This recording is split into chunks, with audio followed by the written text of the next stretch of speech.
am not a stalker, but always not Very few sentences that begin like that end well.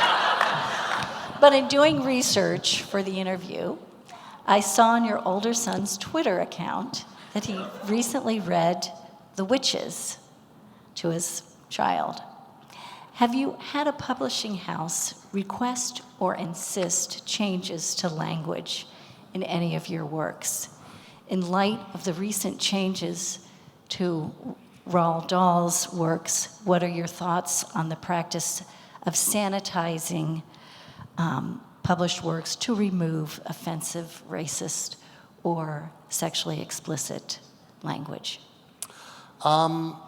Not in the US or the UK that I know of. Nobody's ever come to me and said, hey, we want to take this out, we want to change this thing. I've definitely had it and have had to make judgment calls and have never been satisfied with any of the judgment calls made from abroad. Because every now and again I will be told, they want to leave out this page or this mention, or can they lose this word in the translation? And sometimes I just say no, and I understand the book will not be published and will not be available for people in that country. And sometimes I go, can I live without that moment?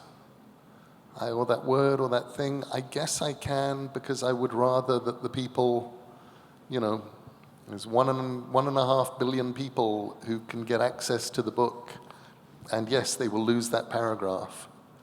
But they'll have the thing, and that's never a comfortable decision.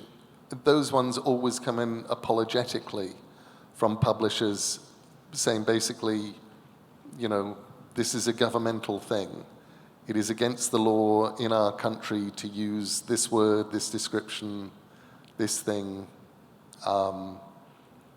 What do we do? Are you okay with us losing this paragraph?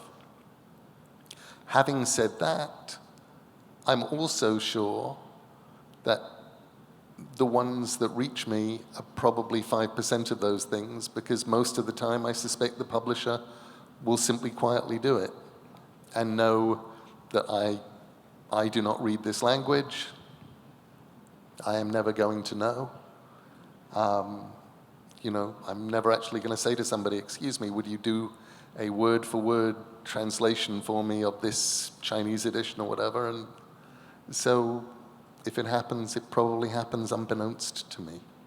And that's all sort of me wandering around what I think is a much weirder, bigger subject that's going on right now, which is, particularly with children's books, are they commercial entities or are they works of art?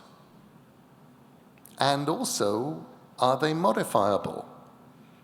Roald Dahl, if you read a first edition version of Charlie and the Chocolate Factory, or better yet, talk to Jane Yolen about what it was like to be a young assistant editor in the publishing house when Charlie and the Chocolate Factory came in, when the Oompa Loompas were not orange. They were small and brown, and they came from an island, and they were kind of slaves, and it was all very, very uncomfortable. And there were long arguments in the publishing house trying to persuade Roald Dahl to change them, and he wouldn't. And then, when it came time to make a movie, the same arguments happened, and this time Roald Dahl listened. And now they became orange and mythical. Still perhaps not entirely comfortable, but a lot more comfortable than the previous iteration. And that's an author deciding to change something.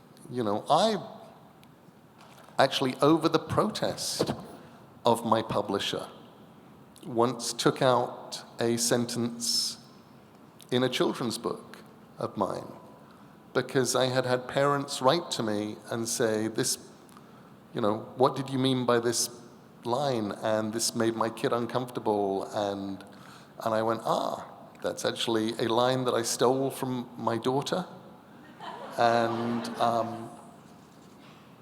at the time, I just liked it because it was about the way that kids can be cruel.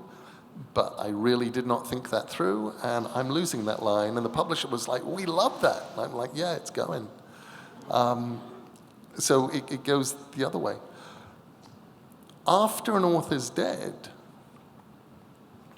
then I would prefer that nobody messed with their text.